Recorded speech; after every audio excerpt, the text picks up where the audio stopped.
હવેથી એ માસીના ઘેર છે ને દિવાળીનું બેસવા હું નહીં જઉં. એક તો અમને ભાઈ હતું નહીં એટલે અમે તો કંઈ બનાવતા નહીં એમ કહીને પેલું મૂકી દીધું વરિયાળીના સાકર લો નવા વર્ષના ખાવ ગળ્યું મોઢું કરો અને આપણા ઘેર આવીને ચોળા ફરીને મઠિયા બરાબર ઠૂચ્યા છે. અરે ઠૂચ્યા તો ઠૂચ્યા પણ વાતાવરણ અહીંયા હું ખરાબ કરવાનું યાર. આજ પછી કહેતા નહીં કે આના ઘેર મીઠાઈનું પેકેટ મોકલાઈએ આના ઘેર મીઠાઈનું પેકેટ મોકલાઈએ. એટલે આપણું ને આપણું મીઠાઈનું પેકેટ આપણા ઘેર પાછું આવ્યું છે. મને કઈ તો ખબર પડી પેલો આર્ય તારા મને હળગાવતો હતો પેકેટના ખૂણે અડી ગયું હતું ને થોડું બળી ગયું હતું. એ જ પેકેટ આપણા ઘેર પાછું આવ્યું છે આખા ગામમાં ફરીને. એટલે હવે પછી છે ને કોઈના ઘેર પેકેટ આવવાની વાત નહીં. પેલા કાકાના ત્યાં તો આપણે જઈશું જ નહીં. કાજુ કતરી જઈએ કાજુ કતરી ખાવ કાજુ કતરી ખાવ. શું કાજુ કતરી?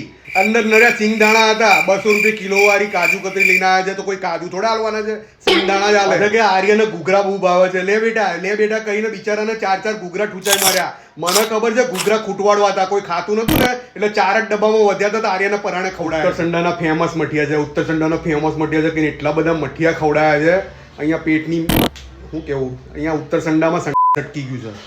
અને પેલા ભાભીને ત્યાં છે આપણે કંઈ ખાઈશું જ નહીં.